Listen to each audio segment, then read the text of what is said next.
বড় দেখে পাথর এনেছে। পাথর এনেছে, পাথরের উপরে লিখেছে রাবণ রাবণ। সৈন্য সামন্তদেরকে নিয়ে ওই পাথরটা নিয়ে সমুদ্রের ধারে গেছে। আর যেই না রাবণ এলে পাথরটা জলে ফেলেছে, রাবণ নামও সেটা জলে ভেসে গেছে। রাবণের সৈন্য সামন্তরা হাততালি দিয়ে বলছে বাবা বাবা, রামকে ভয় পাওয়ার দরকার নেই, নো প্রবলেম। রাম নামের শিলা জলে ভাসে, রাবণ নামও শিলা জলে ভাসে। রাত্রিবেলা রাবণের স্ত্রী কি নাম নাম ঠিক দারুণ কথা বলে।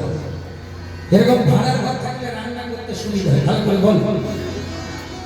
রাবণের স্ত্রী মন্দোদরী রাত্রিবেলায় স্বামীর পদসেবা করছে, করতে করতে বলছে স্বামী একটা কথা বলবো, রাগ করবে না তো? বলছে শোনো, তোমার মতন ব্রাহ্মণ ত্রিজগতে কেউ নেই, তোমার মতন শাস্ত্রজ্ঞ ত্রিজগতে কেউ নেই, তোমার মতন বীর যোদ্ধা ত্রিজগতে কেউ নেই। এটা আমি তোমার অর্ধাঙ্গিনী হয়ে জানি এবং মানি। কিন্তু তা বলে তোমার নামে শিলা জলে ভাসে, এটা আমার মনটা মানছে। তোমাকে আমি ঘর কন্যা করি তো, তোমাকে ভালো করে জানি। তুমি বীর পুরুষ, তুমি যোদ্ধা, তুমি শাস্ত্রজ্ঞ, তুমি শিব ভক্ত, তুমি বেদজ্ঞ, তোমার অনেক দিন। তাহলে তোমার নামে শিলা জলে ভাসবে, মনটা মানছে। বলো না স্বামী কি করেছে? রাবণ বলছে তুমি আমার অর্ধাঙ্গিনী, মিথ্যা কথা বলবো না। জানো মন্দোদরী কোথায় যাবেন না, এদিকে চলে আসো, যান যান।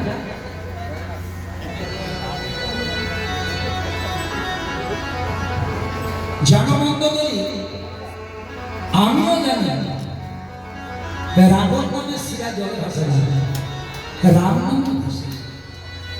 তাই আমি লোক দেখানোর জন্য, আমার সৈন্য সামন্তদেরকে ভরসা করার জন্য, শক্তি দেওয়ার জন্য পাথরটার উপরে রাবণ রাবণ লিখেছিলাম ঠিকই, কিন্তু সেই পাথরটার নিচে আমি 108 বার লিখে দিয়েছিলাম রাম। তাহলে 9 জন কি বলছে? কৃষ্ণ নামের গুণে শিলা ভাসে জলে, কৃষ্ণ নামের গুণে শিলা ভাসে জলে, হরি নামের গুণে শিলা ভাসে জলে, হরি নামের গুণে শিলা ভাসে জলে। কৃষ্ণ নামে শান্তি পাবে,